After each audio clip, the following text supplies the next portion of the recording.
ദൈവത്തിന്റെ പരിശുദ്ധമായ നാമം വാഴ്ത്തപ്പെടുമാറാകട്ടെ. അനുഗ്രഹീതമായ ഈ രാത്രി സമയത്തിനായിട്ട് ദൈവത്തിന് സ്തോത്രം ചെയ്യുന്നു. പ്രത്യേക ദൈവവചന പഠനത്തിനായി സൂമിലായിരിക്കുന്ന എല്ലാ പ്രിയപ്പെട്ടവരെയും കർത്താവായ യേശു ക്രിസ്തുവിന്റെ നാമത്തിൽ സ്വാഗതം ചെയ്യുന്നതോടൊപ്പം കർത്താവ് നമുക്ക് വേണ്ടതായ ദൂത് ഈ രാത്രിയിൽ തരുമാറാകട്ടെ എന്ന് പ്രാർത്ഥിക്കുകയും ചെയ്യുന്നു. Praise the lord. നാം പഠിച്ചുകൊണ്ടിരിക്കുന്നതായ ആ വേദഭാഗത്തിലേക്ക് നിങ്ങളുടെ ശ്രദ്ധയെ ഞാൻ തിരിക്കുവാനായി കർത്താവിൽ ശരണപ്പെടുകയാണ്. Praise the lord. നിങ്ങൾക്ക് സ്ക്രീൻ കാണാമെന്ന് കരുതുന്നു.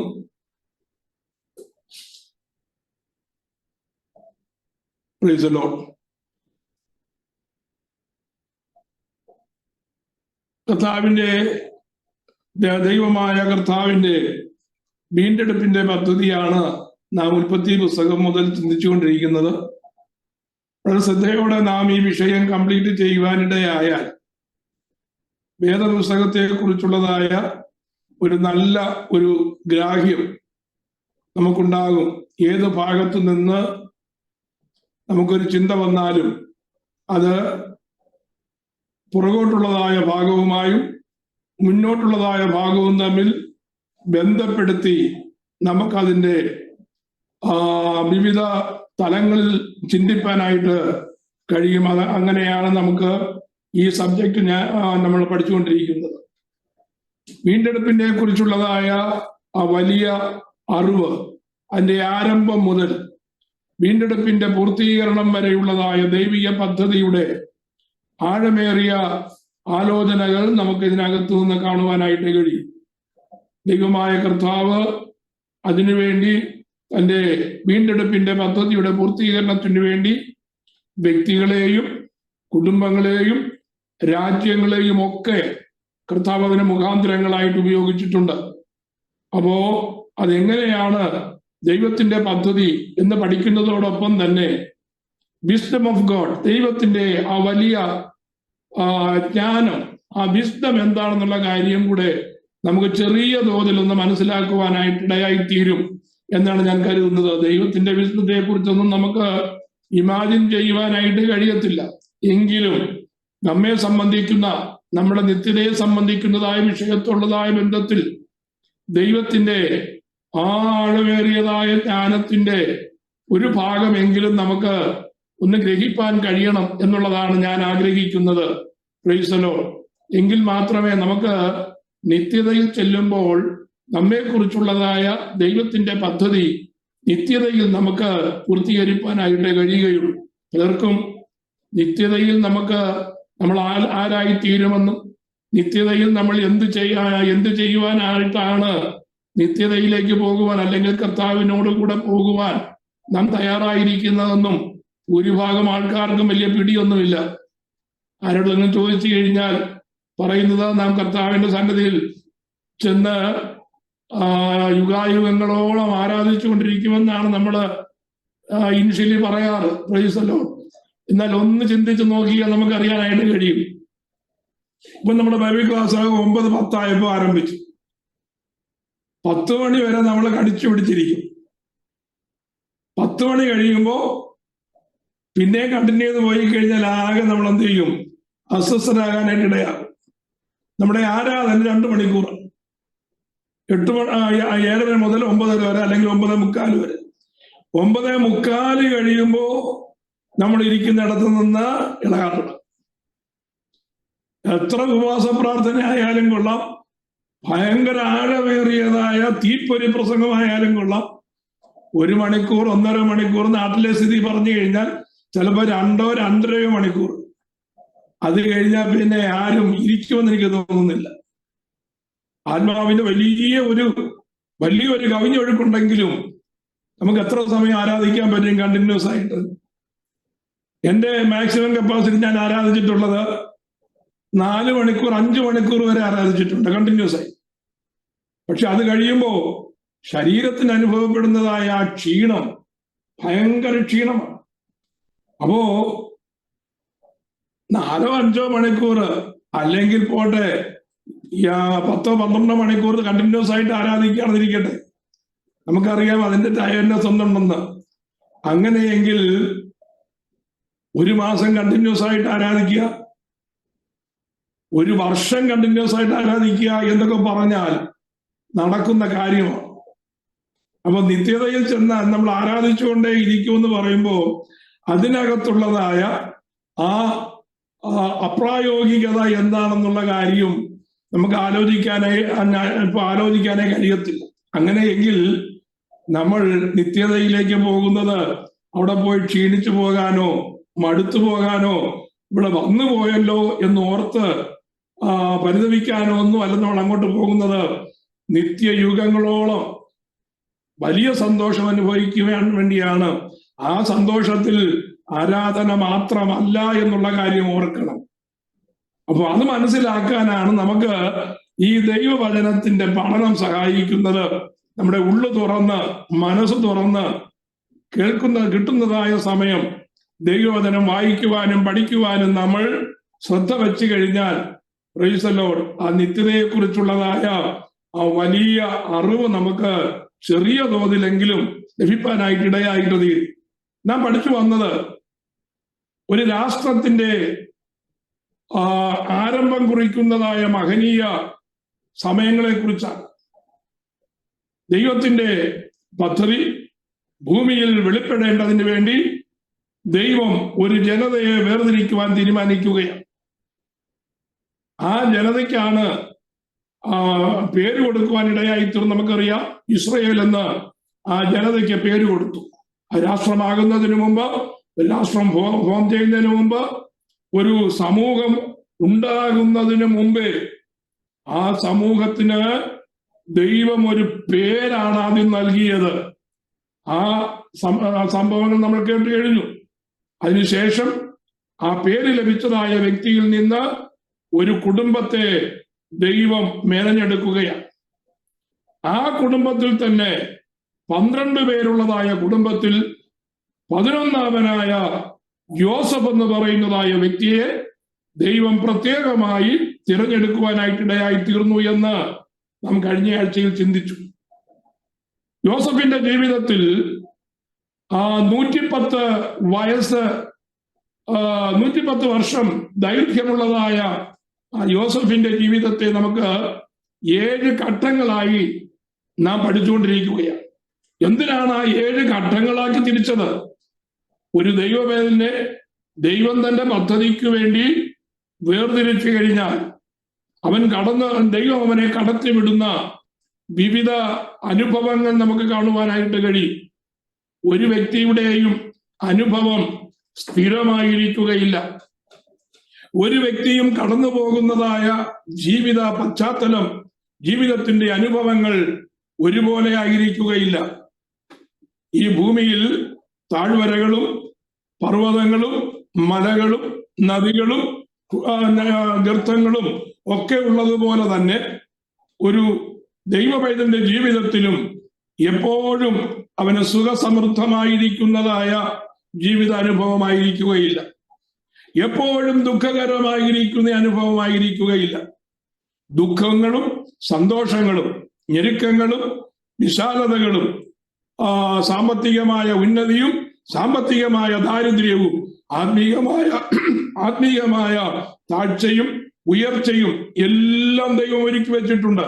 പക്ഷേ ഏത് സാഹചര്യത്തിൽ കൂടി കടന്നു പോയാലും, ഏത് ചുറ്റുപാടാണ് അവനെ നിയന്ത്രിക്കുന്നതെന്ന് വന്നാലും, അവിടെയൊക്കെ ദൈവത്തിന്റെ ശക്തമായ കരം ഒരുവന്റെ ജീവിതത്തിൽ വെളിപ്പെടുകയും അവനെ കുറിച്ച് ദൈവം ഉദ്ദേശിക്കുന്നതായ ആ അൾട്ടിമേറ്റ് പദ്ധതിയിലേക്ക് ദൈവം അവനെ എത്തിക്കുവാൻ വിശ്വസ്തനാണ് എന്ന് നമുക്ക് മനസ്സിലാക്കുവാനായിട്ട് കഴിയും. ആ വേദപുസ്തകം തുറക്കുമ്പോൾ ദൈവത്താൽ ഉപയോഗിക്കപ്പെട്ടതായ അനേക ഭക്തന്മാരെ നമുക്ക് കാണുവാനായിട്ട് കഴിയും. പ്രത്യേക പദ്ധതിക്ക് വേണ്ടി, ദൈവത്തിന്റെ പ്രത്യേക പ്ലാനിന്റെ ആ ഫുൾഫിൽമെന്റിന് വേണ്ടി ദൈവം സെലക്ട് ചെയ്തതായ അനേക വ്യക്തികളെ നമുക്ക് കാണുവാനായിട്ട് കഴിയും. ദൈവത്താൽ നിയോഗിക്കപ്പെടുന്ന, ദൈവത്താൽ ഉപയോഗിക്കപ്പെടുന്നതായ ഓരോ വ്യക്തികളും ദൈവിക നിർണയപ്രകാരമുള്ളതായ വിഷയങ്ങളിൽ കൂടെ കടന്നു പോകുമ്പോൾ ഇത് ദൈവത്താൽ സംഭവിച്ചു, അല്ലെങ്കിൽ ദൈവത്താൽ സംഭവിക്കുന്നതാണ്. അതിന്റെ പിന്നിൽ ദൈവത്തിന് ഒരു വലിയ ഉദ്ദേശമുണ്ട് എന്ന് മനസ്സിലാക്കുവാൻ ദൈവിക ജ്ഞാനം പ്രാപിച്ചവരായിരിക്കണം നാം. അതിനുവേണ്ടിയാണ് വിവിധ വ്യക്തികളുടെ ഉയർച്ച താഴ്ചകളും തോൽവിയും വിജയവും ഒക്കെ വേദപുസ്തകത്തിൽ രേഖപ്പെടുത്തുവാൻ കാരണം. ദൈവത്തിന്റെ ഇഷ്ടപുത്രന്മാരായിരിക്കുന്ന അല്ലെങ്കിൽ ഇഷ്ടദാസന്മാരായിരിക്കുന്ന വ്യക്തികളുടെ ജീവചരിത്രം എഴുതുമ്പോൾ, പരിശുദ്ധാത്മാവ് രേഖപ്പെടുത്തുമ്പോൾ അവർ ദൈവത്തിന് ഇഷ്ടമുള്ളവരാണ് എന്നുള്ളത് കൊണ്ട് അവരുടെ ജയങ്ങൾ മാത്രമല്ല ദൈവത്തിന്റെ വചനത്തിൽ രേഖപ്പെടുത്തിയിരിക്കുന്നത്. അബ്രഹാമിനെ കുറിച്ച് നമ്മൾ പഠിക്കുമ്പോൾ അബ്രഹാം ദൈവത്തിന്റെ സ്നേഹിതനാണ്. പക്ഷേ ദൈവത്തിന്റെ സ്നേഹിതനായ അബ്രഹാമിനെ കുറിച്ച് ദൈവം നമ്മളാണ് നമ്മുടെ ഒരു സ്നേഹിതനെ കുറിച്ച് വേറൊരാളോട് പറയുന്നതെങ്കിൽ, ആത്മാർത്ഥമായി സ്നേഹിക്കുന്ന ഒരു സുഹൃത്താണെന്നിരിക്കട്ടെ, നാം നമ്മുടെ സ്നേഹിതനെ കുറിച്ച് മറ്റൊരാളോട് പറയുമ്പോൾ ആ സ്നേഹിതന്റെ താഴ്ചകളെ നമ്മൾ പറയാറേയില്ല. ആ സ്നേഹിതന് വന്നതായ തോൽവികളെ കുറിച്ച് നാം ഉച്ചരിക്കാറേയില്ല. ആ സ്നേഹിതനെ എത്രത്തോളം നാം ഉയർത്തി പറയാമോ അത്രത്തോളം ഉയർത്തി പറയുന്നതാണ് സ്നേഹിതനോടുള്ളതായ കരുതലും സ്നേഹവും. പക്ഷേ ദൈവത്തെ നോക്കൂ, ദൈവം തന്റെ ഇഷ്ടദാസനായ അല്ലെങ്കിൽ തന്റെ സ്നേഹിതനായ അബ്രഹാമിനെ കുറിച്ച് എഴുതുമ്പോ അബ്രഹാമിന്റെ ജയങ്ങൾ മാത്രമല്ല എഴുതുന്നത്, അബ്രഹാമിനെ പറ്റിയതായ പരാജയങ്ങളും ദൈവവചനത്തിൽ രേഖപ്പെടുത്തിയിട്ടുണ്ട്. എന്തിനാണെന്നറിയാമോ? ഒരു ദൈവത്തിന്റെ ജീവിതത്തിൽ, ഒരു മനുഷ്യന്റെ ജീവിതത്തിൽ ജയവും പരാജയവും തുല്യ പ്രാധാന്യത്തോടെ നാം കണക്കിടേണ്ടതാണ്. പരാജയപ്പെടുമ്പോൾ നിരാശയുടെ ഗർത്തത്തിലേക്ക് പോകുവാനോ, ജയം നേടുമ്പോൾ ഉയർച്ചയുടെ അല്ലെങ്കിൽ നിഗളത്തിൻ്റെതായ ഭാവം നമ്മിൽ വരാതിരിക്കുവാനോ നാം സൂക്ഷിക്കണം. Price the Lord.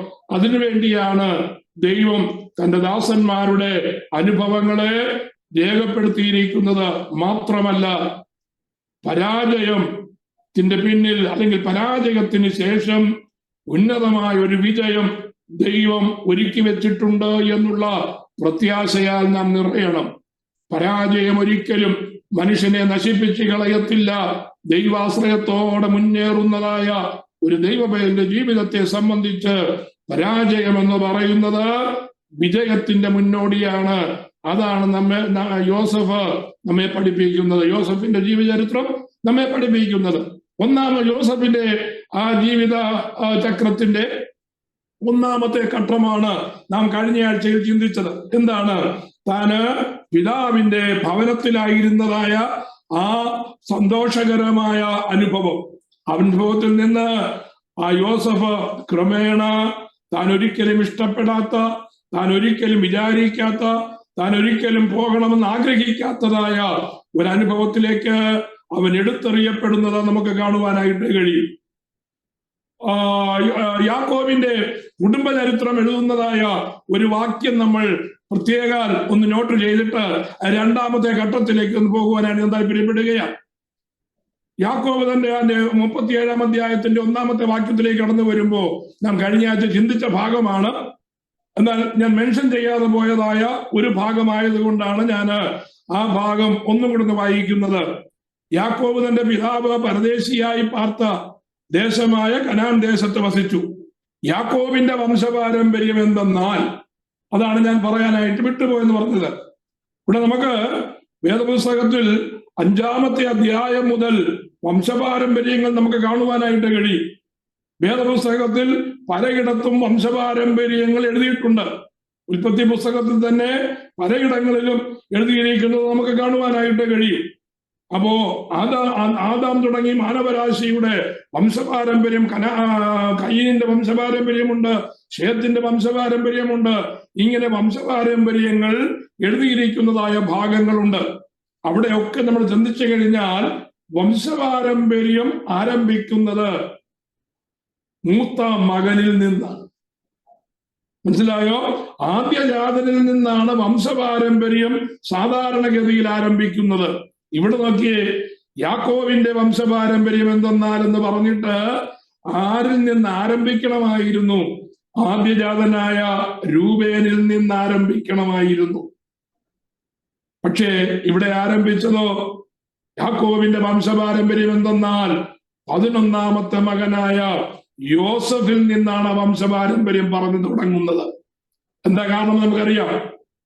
രൂബേന് സംഭവിച്ചതായ താഴ്ചയ, തനിക്ക് ലഭിക്കേണ്ടതായ ആ പദവി താൻ നഷ്ടപ്പെടുത്തി.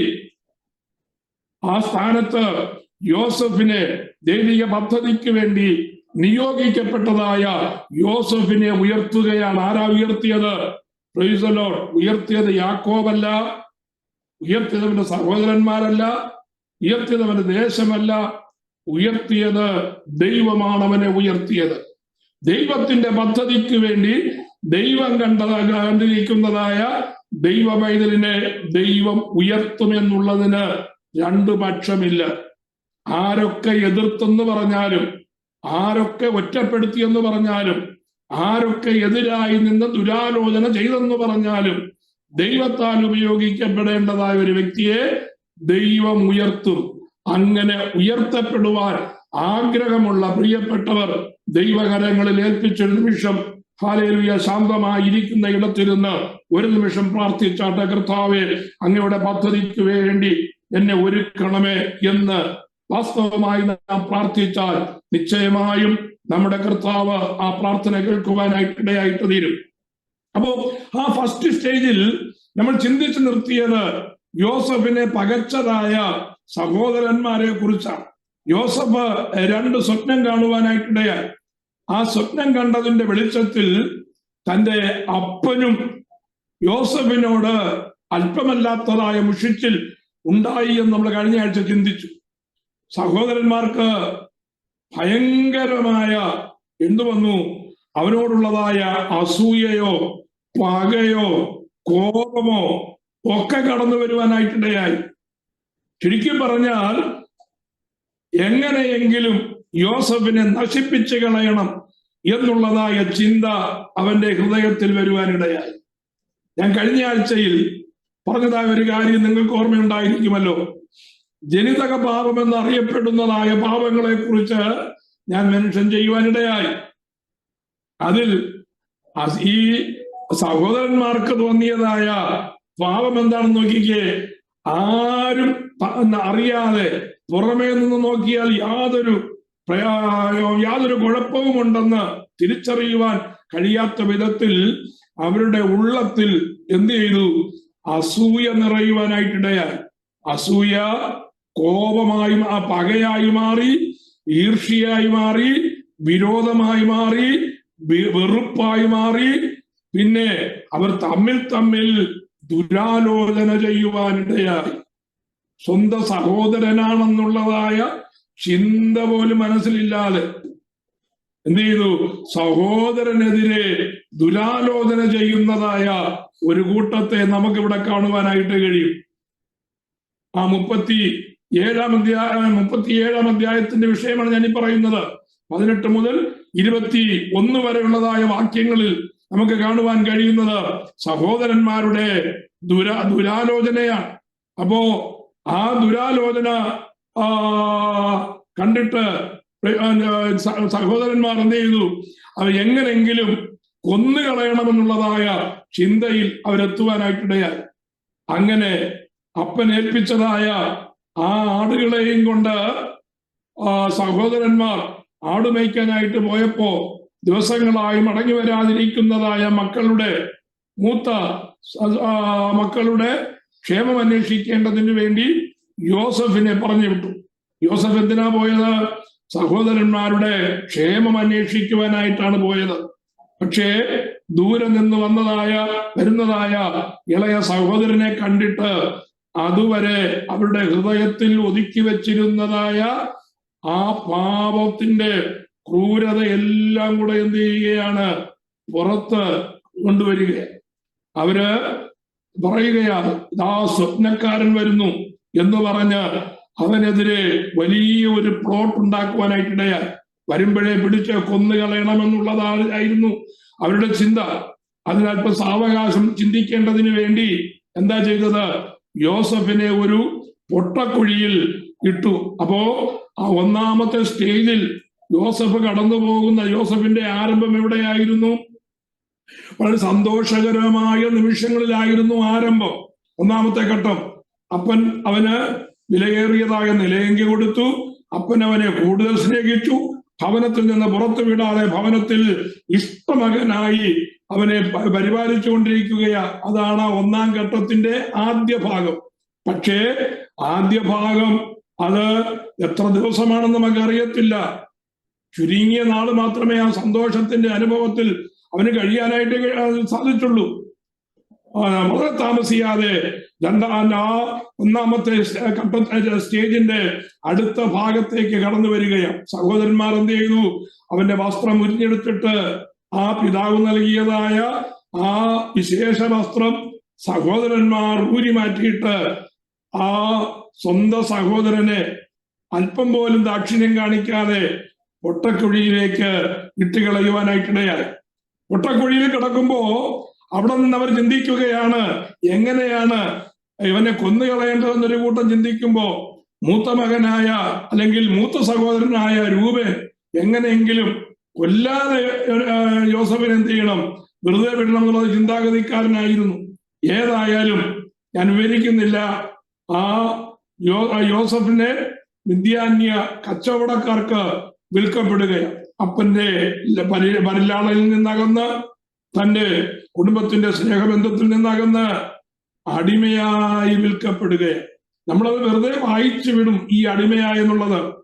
അക്കാലത്ത് ഈജിപ്തിലെ അടിമകളെ എങ്ങനെ ട്രീറ്റ് ചെയ്തിരുന്നത് എന്ന് ചിന്തിക്കുമ്പോഴാണ് യോസഫ് കടന്നുപോയ ആ ദാരുണമായ സ്ഥിതിയെ കുറിച്ചുള്ളതായ ഒരു ഏകദേശ പിക്ചർ നമുക്ക് കിട്ടുന്നത്. അതിന്റെ പഠന വിഷയമല്ല, അല്ലെങ്കിൽ നമ്മുടെ ഇവിടുത്തെ സ്റ്റഡി സബ്ജക്ട് അല്ലാത്തത് കൊണ്ട് ഞാൻ അതിലേക്ക് കിടക്കുന്നില്ല. ഏതായാലും അടിമയായി മിദ്യാന്യ കച്ചവടക്കാർക്ക് വിറ്റു. ആ മിദ്യാന്യ കച്ചവടക്കാരെന്ത് ചെയ്തു? അവനെ പൊത്തീഫേറിന്റെ ഭവനത്തിലേക്ക് കൊണ്ടുവരികയാണ്. അതിന്റെ ഇടയ്ക്ക് സംഭവിക്കുന്നതായ കാര്യമാണ്, യാക്കോബ് തന്റെ സ്വന്തം മക്കളാൽ കബളിപ്പിക്കപ്പെടുകയാണ്. യോസഫിന്റെ വസ്ത്രം ഉരിഞ്ഞെടുത്ത് അതിനെ ഒരു മൃഗത്തെ കൊന്ന് ആ മൃഗത്തിന്റെ രക്തത്തിൽ ആ വസ്ത്രം മുക്കിയിട്ട് തന്റെ പിതാവിന്റെ അടുക്കിലേക്ക് കൊണ്ടുപോകുകയാണ്. എന്നിട്ട് പറയുകയാണ്, ഒരു കാട്ടുമൃഗം നിന്റെ മകനായ യോസഫിനെ കൊന്നുകളഞ്ഞു എന്ന് പറഞ്ഞ് യാക്കോബിനെ വിശ്വസിപ്പിക്കുവാനിടയായി. യാക്കോബ് പ്രൈസ് ദി ലോർഡ് ദീർഘവർഷം ആ ദുഃഖത്തിന്റെ ആ കണ്ണുനീരിന്റെ അനുഭവത്തിൽ കൂടിയായിരുന്നു എന്ന് പിൽക്കാലത്ത് യാക്കോബ് തന്നെ പറഞ്ഞിരിക്കുന്നതായ കാര്യങ്ങളിൽ നിന്ന് നമുക്ക് കാണുവാനായിട്ട് കഴിയും. അപ്പൊ ഒന്നാം ഘട്ടം എന്ന് പറയുന്നത് പൊത്തീഫേറിന്റെ ഭവനത്തിൽ എത്തുന്നിടം വരെയാണ് ഒന്നാമത്തെ ഘട്ടം എന്ന് പറയുന്നത്. രണ്ടാമത്തെ ഘട്ടം യോസഫ് കടന്നുപോയതായ രണ്ടാമത്തെ ഘട്ടം എന്ന് പറയുന്നത് പൊത്തീഫേറിന്റെ ഭവനത്തിൽ അവൻ എത്തുകയാണ്.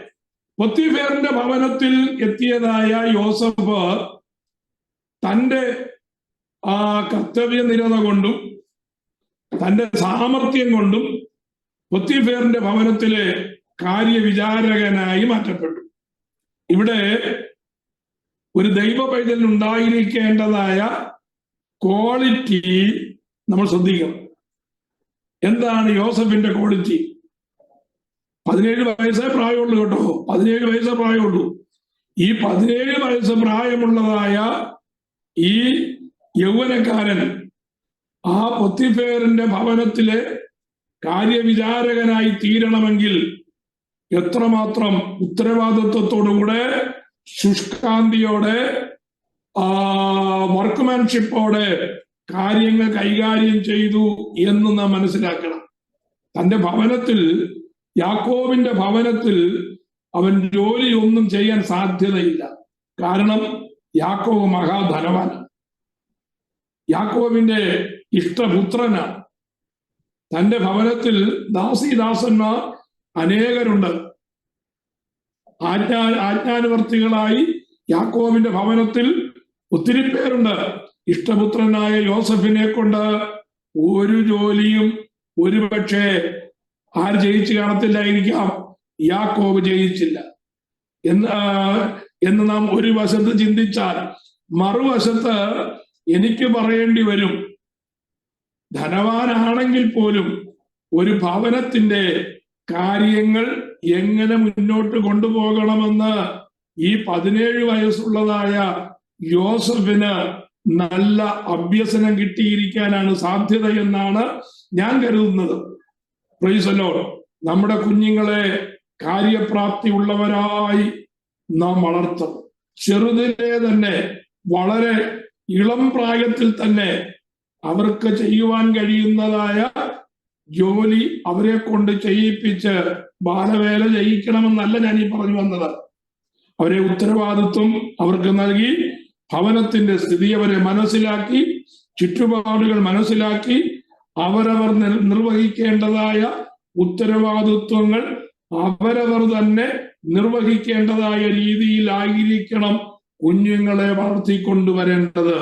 17-ാമത്തെ വയസ്സിൽ സ്വന്തം ഭവനത്തിൽ നിന്ന് ആകുന്ന മറ്റൊരു ഭവനത്തിലേക്ക് എത്തിച്ചേർന്നപ്പോ ആ ഭവനത്തിന്റെ ഉത്തരവാദിത്വങ്ങൾ നന്മയത്വത്തോടെ, കാര്യപ്രാപ്തിയോടെ ചെയ്യുവാൻ യോസഫിന് കഴിഞ്ഞത് തന്റെ വീട്ടിൽ നിന്ന് കിട്ടിയതായ ആ പരിചയ സമ്പത്ത് തന്നെയായിരിക്കണമെന്നുള്ളതാണ് ഞാൻ മനസ്സിലാക്കുന്നത്.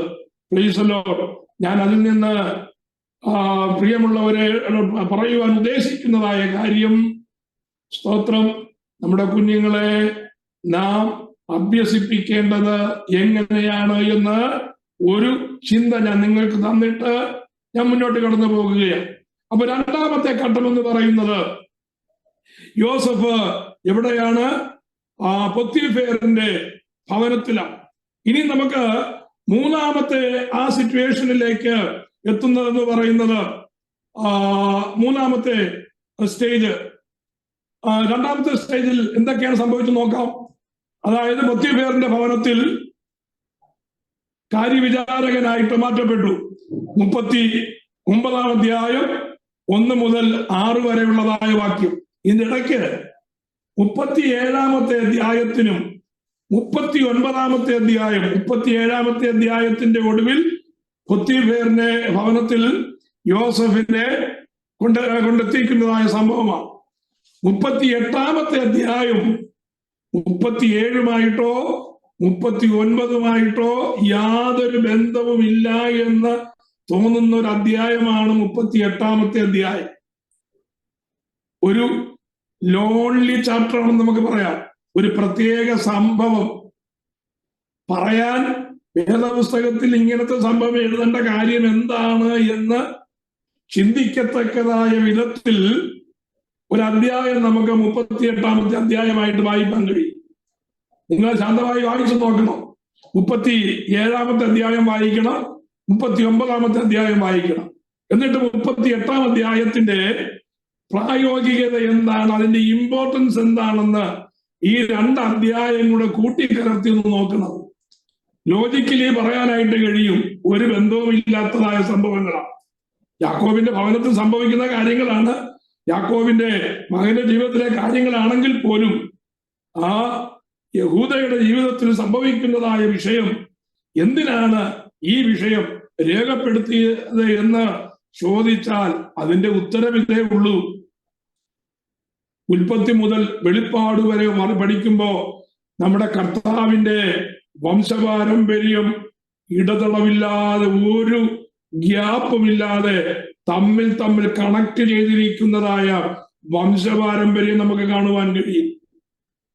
ആദാമിൽ നിന്ന്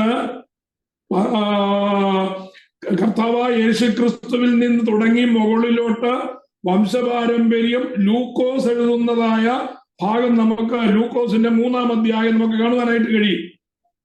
ആ അധ്യായം വായിക്കുമ്പോ കർത്താവായ യേശുക്രിസ്തുവിൽ നിന്ന് തുടങ്ങി മുകളിലേക്ക് ആദം വരെ പോകുന്നതായ ഒരു വംശപാരമ്പര്യം. അവിടെ ഒരു ഗ്യാപ്പുമില്ല, ഒരു ഏച്ചുകെട്ടുമില്ല, ഒരു ബന്ധം പിടിയിലുമില്ല. എല്ലാം തമ്മിൽ കണക്ട് ചെയ്തിരിക്കുകയാണ്. ഇതിൽ തമ്മിൽ കണക്ട് ചെയ്യണമെങ്കിൽ ഉൽപ്പത്തി പുസ്തകം 38 അധ്യായത്തിലെ സംഭവങ്ങൾ രേഖപ്പെടുത്തിയെങ്കിലേ മതിയാകത്തുള്ളൂ. പറഞ്ഞു മനസ്സിലായോ? അപ്പോ കർത്താവിന്റെ വംശപാരമ്പര്യത്തെ കുറിച്ച് പൂർണ്ണമായ ഒരു അറിവ് ലഭിക്കേണ്ടതിന് വേണ്ടി പൂരിപ്പിച്ചിരിക്കുന്ന, തമ്മിൽ ബന്ധിപ്പിച്ചിരിക്കുന്ന ഒരു അധ്യായമാണ് 38 അധ്യായം. അതിലെ സംഭവങ്ങൾ എന്താണെന്ന് നിങ്ങൾ സമയം കിട്ടുമ്പോൾ വായിച്ചു നോക്കിയാൽ മതി. 39 അധ്യായത്തിലേക്ക് വരിക. അതാണ് യോസഫിന്റെ ജീവിതത്തിലെ രണ്ടാമത്തെ സ്റ്റേജ്. രണ്ടാമത്തെ സ്റ്റേജിൽ പോത്തിഫേറിന്റെ കാര്യവിചാരകനായിട്ട് യോസഫ് മാറ്റപ്പെട്ടു. വളരെ താമസിയാതെ അവിടെ കഠിനമായ ഒരു പരീക്ഷ യോസഫിന് നേരിടേണ്ടി വരികയാണ്. നമുക്ക് മനസ്സിലാക്കേണ്ട ഒരു കാര്യം, നമ്മുടെ ജീവിതത്തിൽ നാം പ്രതീക്ഷിക്കാത്ത രീതിയിലുള്ള, നാം പ്രതീക്ഷിക്കാത്തതായ സന്ദർഭത്തിൽ പരീക്ഷകൾ കടന്നു വരുവാൻ, അല്ലെങ്കിൽ പരീക്ഷകൾ കൊണ്ടുവരുവാൻ ദൈവം ചില സന്ദർഭങ്ങൾ ഉപയോഗിക്കും, ചില വ്യക്തികളെ ഉപയോഗിക്കും, ചില അനുഭവങ്ങളെ ദൈവം തരുവാനായിട്ടിടയായിട്ട് ദൈവം അതിനെ അനുവദിക്കും. എന്തിനാണെന്നറിയാമോ? Praise the lord. ദൈവത്തിന്റെ അറിവില്ലാതെ ഒരു കാര്യവും ഒരു ദൈവവേദന്റെ ജീവിതത്തിൽ നടക്കുകയില്ല. അങ്ങനെ ഏത് കാര്യമാണെങ്കിലും യോസഫിന്റെ ജീവിതത്തിൽ ഈ ഒരു പരീക്ഷ വരുവാൻ കാരണം യോസഫ് നിർമ്മലനാണെന്ന് തന്റെ അനുഭവം കൊണ്ട് തെളിയിക്കേണ്ടതിന് വേണ്ടിയാണ് ദൈവം അത് അനുവദിച്ചത്. അപ്പോ കൊരിന്ത്യർ ലേഖനം വായിക്കുമ്പോൾ പൗലോസ് രേഖപ്പെടുത്തിയിട്ടുണ്ട്, നമുക്ക് സഹിക്കുവാൻ കഴിയുന്നതിനേക്കാൾ അധികം വലിയ പരീക്ഷ നമുക്കൊരിക്കലും ദൈവം തരുന്നില്ല. പരീക്ഷയോടുകൂടെ എന്തും ഉണ്ടാക്കും? പോക്കുവഴിയും ഉണ്ടാക്കുന്ന ദൈവമാണ്. ചിലതിനെ പോക്കുവഴി ഉണ്ടാക്കുകയല്ല, ചിലതിനെ പോക്കുവഴി നാം തന്നെ ഉണ്ടാക്കിയെടുക്കണം. ഇവിടെ യോസഫ് ആ പരീക്ഷയിൽ നിന്ന് രക്ഷപ്പെടുവാൻ താൻ തന്നെ ഒരു വഴി നിശ്ചയിക്കുകയാണ്. നമുക്കറിയാം എന്താ താൻ എടുത്തതായ വഴിയെന്ന് നമുക്കറിയാം. ആ നിൽക്കേണ്ടതായ സ്ഥാനത്ത് നിൽക്കാതെ അവൻ അവിടം വിട്ട് ഓടിപ്പോകുകയാണ്. ചിലത് ഉപേക്ഷിച്ചുകൊണ്ട്, ചിലത് നഷ്ടപ്പെടുത്തിക്കൊണ്ട് അവൻ ഓടിപ്പോകുകയാണ്. അവിടെ നിന്ന് കഴിഞ്ഞാൽ ഒരുപക്ഷെ ആ പരീക്ഷയിൽ താൻ അറിയാതെ തന്നെ അകപ്പെടുത്തി കളയും എന്ന് മനസ്സിലാക്കിയതായ ആ യൗവനക്കാരൻ ആ സാഹചര്യം വിട്ട് ഓടിപ്പോകുകയാണ്. ചിലയിടത്തു നിന്ന് ഓടിപ്പോകുവാൻ ദൈവത്തിന്റെ ആലോചന, നമ്മളുടെ ആലോചന പറയുമ്പോ വേണ്ട, തൽക്കാലം ഞാൻ ഇവിടെ നിൽക്കാം എന്ന് പറയുന്നതായ, എന്ന് നമ്മെ നിർബന്ധിക്കുന്നതായ അനുഭവങ്ങൾ പിന്നത്തേതിൽ വലിയ പരീക്ഷയിലും വലിയ നഷ്ടത്തിലും എത്തിച്ചേരുവാൻ ഇടയായി തീരുമെന്നുള്ള കാര്യം നാം മറന്നു പോകരുത്. യോസഫിന് ഇത് തന്നെ സംഭവിക്കാമായിരുന്നു. ഒന്ന് ചിന്തിച്ചു നോക്കിക്കേ. ആ സാഹചര്യം ആരും കണ്ടില്ല, ആരും അറിയത്തില്ല.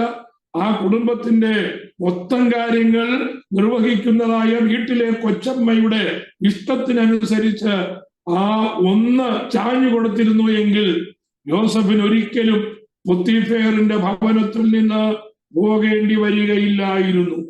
പോത്തിഫേറിന്റെ സ്വത്ത് ഒരുപക്ഷെ യോസഫിന്റെ പേരിൽ എഴുതപ്പെടുവാൻ സാധ്യതയുണ്ടായിരുന്നു. ഭൗതികമായി അവൻ ഉയർത്തപ്പെടുവാൻ, അതാണ് ഞാൻ പറഞ്ഞു വന്നത്, ഭൗതികമായി അവൻ ഉയർത്തപ്പെടുവാൻ സാധ്യതയുണ്ടായിരുന്നു. ഒരു അടിമയ്ക്ക് ഒരിക്കലും ലഭിക്കുവാൻ കഴിയാതിരുന്ന ആ വലിയ സൗഭാഗ്യത്തിലേക്ക് അവൻ ഉയർത്തപ്പെടാമായിരുന്നു. ചിലയിടത്ത് പ്രൈസ് ദി ലോർഡ് നമ്മെ നിർബന്ധിച്ച് നിർത്തുന്നത് നാളെയെ കുറിച്ചുള്ളതായ കരുതലാണെങ്കിൽ ദൈവത്തിന്റെ ഹിതമാണോ അവിടെ സ്റ്റിക്ക് ഓൺ ചെയ്യുന്നത് എന്ന് നാം നമ്മെ ശോധന ചെയ്യണം.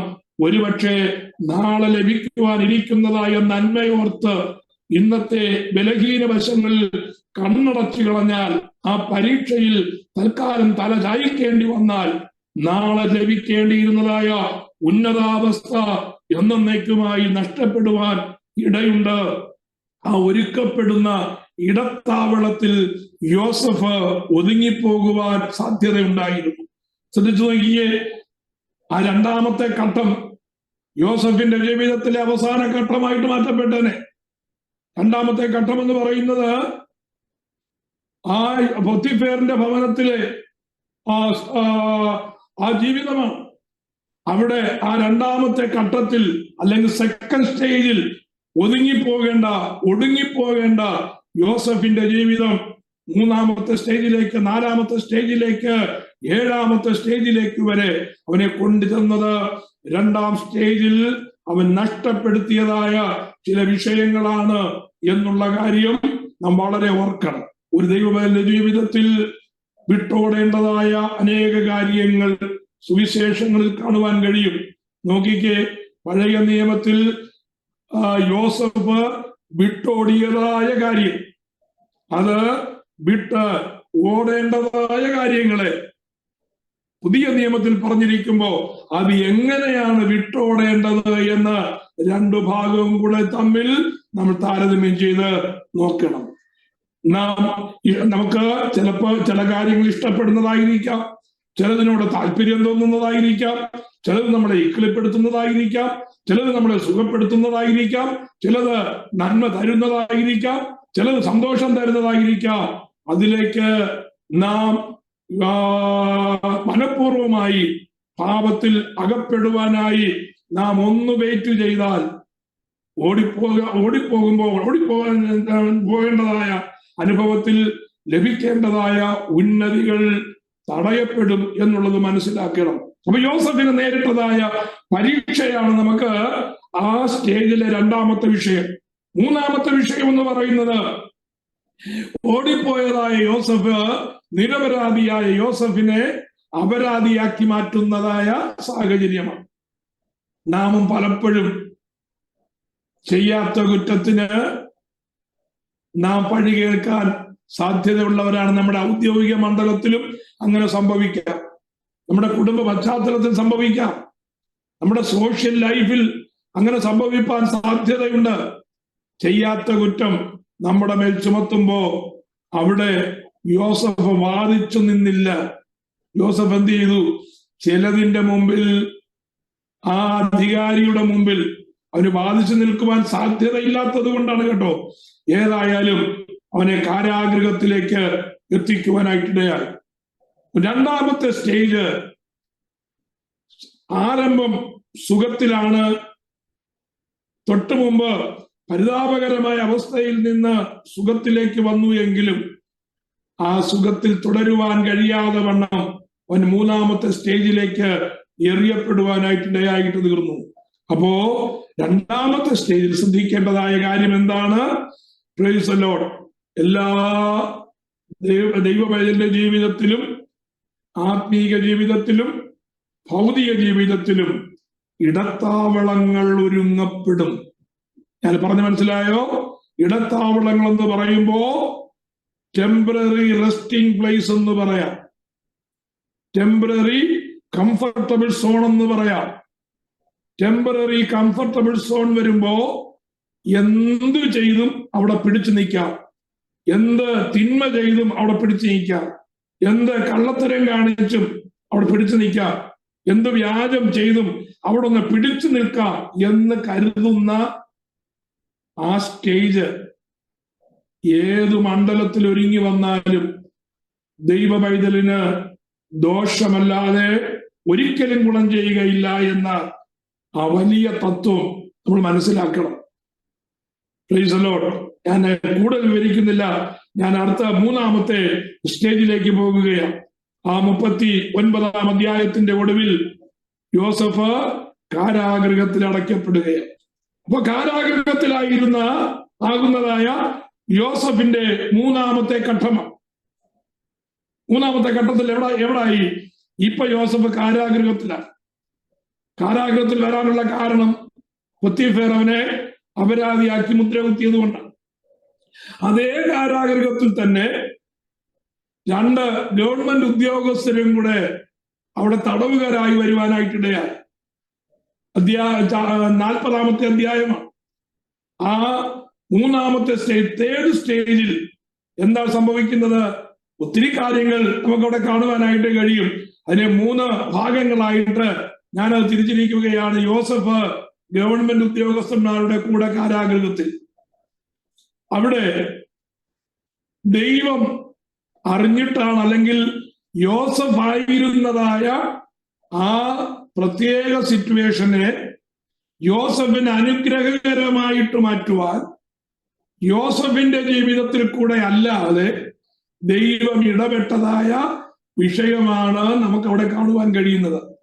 നാം പോലും അറിയാതെ, നമ്മുടെ ഒരു എഫർട്ടും കൂടാതെ, നമ്മുടെ ഒരു പരിശ്രമവും കൂടാതെ ദൈവം ചില വിഷയങ്ങൾക്ക് അടിസ്ഥാനം ഇടുവാൻ സാധ്യതയുണ്ട്.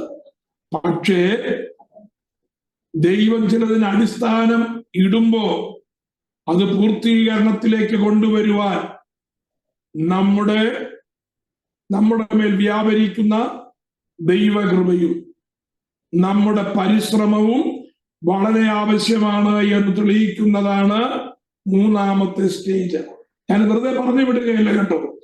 ഇത് നമ്മുടെ ജീവിതത്തിൽ നാം അഡോപ്റ്റ് ചെയ്യേണ്ട, നമ്മുടെ പ്രസന്റ് ലൈഫിൽ നമ്മൾ അഡോപ്റ്റ് ചെയ്യേണ്ടതായ കാര്യങ്ങളെ കുറിച്ചുള്ളതായ ഒരു അവബോധം നിങ്ങൾക്ക് തരികയാണ്. ചെറിയൊരു ഇൻഫർമേഷൻ നിങ്ങൾക്ക് തരികയാണ്.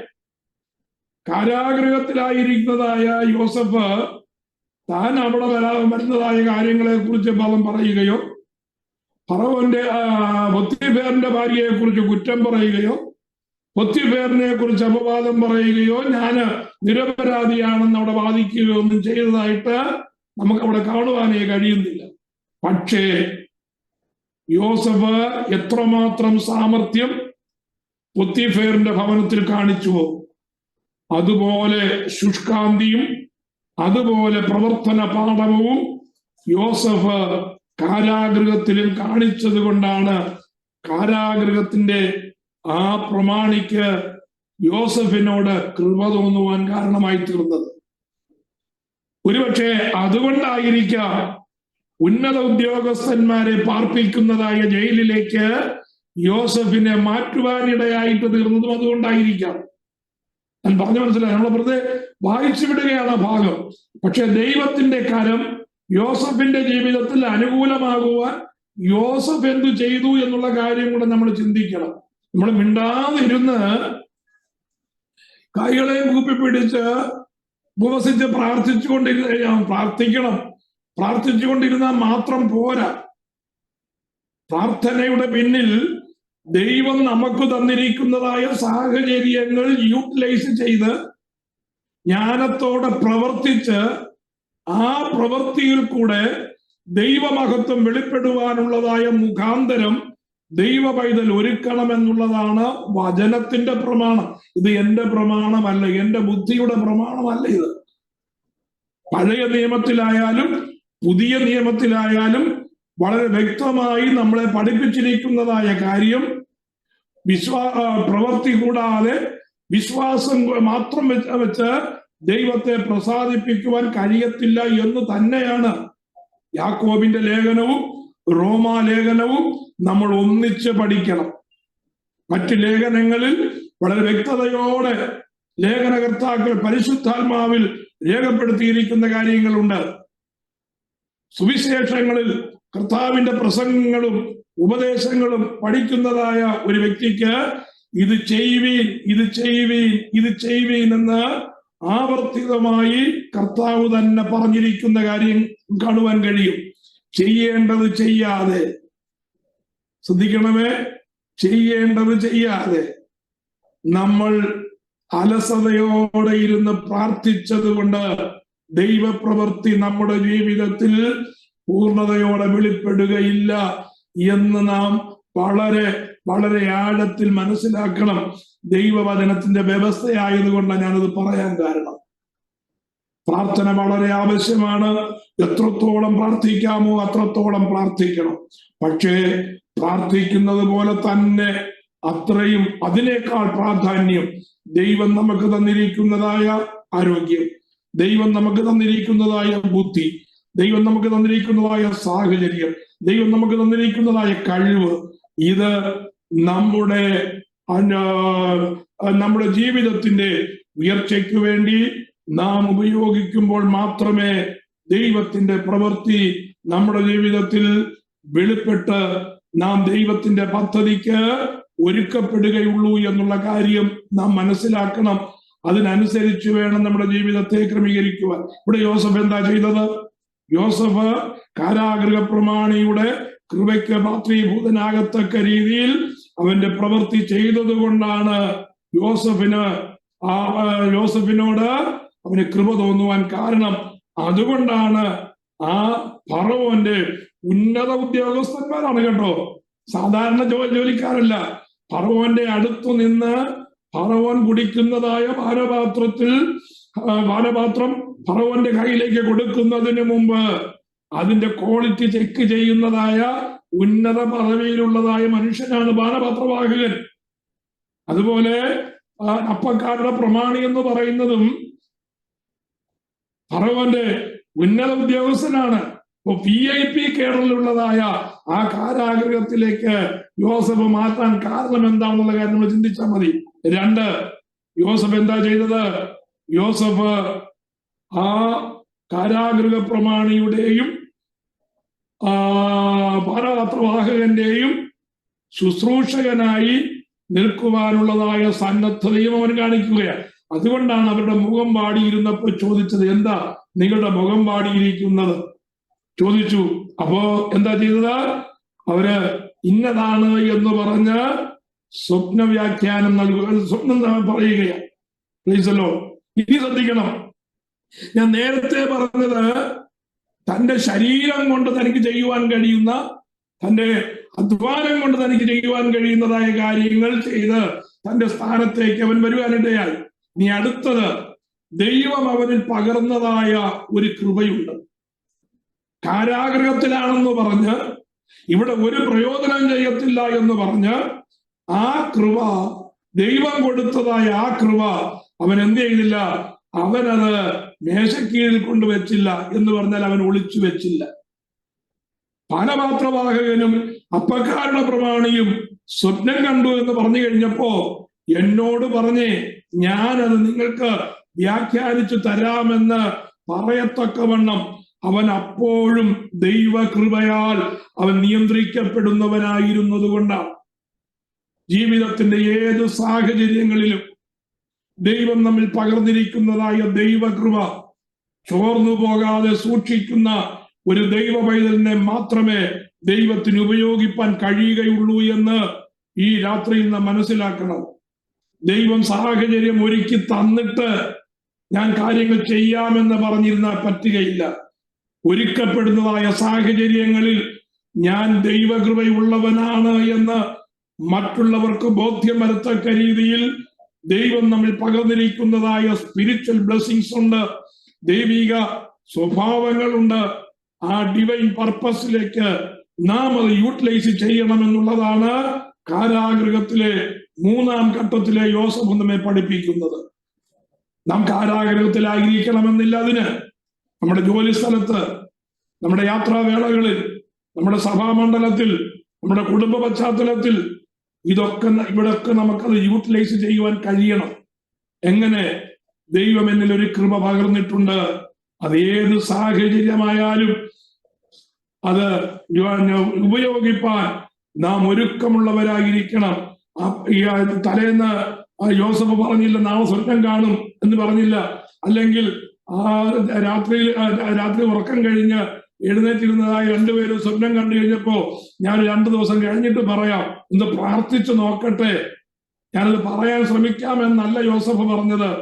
ആ സ്വപ്നം കേട്ട മാത്രയിൽ അവൻ ആ സ്വപ്നം വ്യാഖ്യാനിച്ചു കൊടുക്കുകയാണ്. എന്ന് പറഞ്ഞാൽ എപ്പോഴും അവൻ ഓൺ ദ സ്പോട്ടിൽ പ്രവർത്തിപ്പാൻ ആ കർത്തവ്യ നിരതനായിരുന്നു, ഭൗതികമായും ആത്മീയമായും.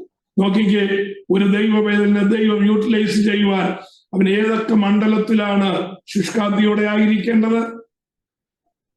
നാം നമ്മെ തന്നെ ഒരു നിമിഷം ശോധന ചെയ്യണം. ഞാൻ തൽക്കാലം അവിടെ നിർത്തുകയാണ്. യോസഫിന്റെ 3-ാം ഘട്ടത്തിലെ ജീവിതത്തിൽ നമ്മെ ബോധ്യമാക്കുന്ന, നമ്മെ പഠിപ്പിക്കുന്ന കാര്യങ്ങൾ ഒന്നാം ഘട്ടത്തിലും രണ്ടാം ഘട്ടത്തിലും മൂന്നാം സ്റ്റേജിലും യോസഫിൽ നിന്ന് പഠിക്കേണ്ടതായ ഒത്തിരി സ്വഭാവങ്ങൾ നമ്മുടെ ജീവിതത്തിലുണ്ട്. അത് നാം അനുവർത്തിക്കുവാൻ തയ്യാറാകുമ്പോഴാണ് 7-ാം സ്റ്റേജ് വരെ നമ്മൾ ഉയർത്തപ്പെടുവാൻ ഇടയായിട്ട് തീരുന്നത്. ബാക്കിയുള്ള 4 സ്റ്റേജുകൾ നമുക്ക് തുറന്ന് ചിന്തിക്കാം. ദൈവത്താൽ ഉപയോഗിക്കപ്പെടുന്ന, ദൈവത്തിന്റെ പദ്ധതിയുടെ പൂർത്തീകരണത്തിലേക്ക് നയിക്കപ്പെടുവാൻ ആഗ്രഹിക്കുന്ന ഒരു ദൈവത്തിന്റെ ജീവിതത്തിൽ വെളിപ്പെടുന്നതായ ദൈവത്തിന്റെ കരത്തിന്റെ ശ്രേഷ്ഠതയാണ് നമുക്കവിടെ കാണുവാൻ കഴിയുന്നത്. കണ്ണുകളെ അടയ്ക്കാം, നമുക്ക് പ്രാർത്ഥിക്കാം. ഒരു നിമിഷം ദൈവസന്നിധാനത്തിൽ നമുക്ക് സമർപ്പിക്കാം.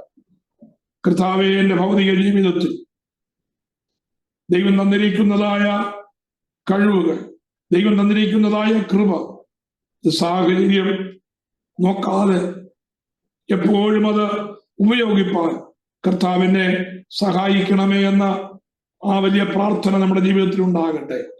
Price the Lord. ഇതോടൊപ്പം തന്നെ യോസഫിൽ വെളിപ്പെട്ടതായ ആ ജ്ഞാനത്തിന്റെ വശങ്ങളും കൂടെ നമുക്ക് ചിന്തിക്കേണ്ടതായിട്ടുണ്ട്. കർത്താവ് അത് നമ്മെ സഹായിക്കുമാറാകട്ടെ.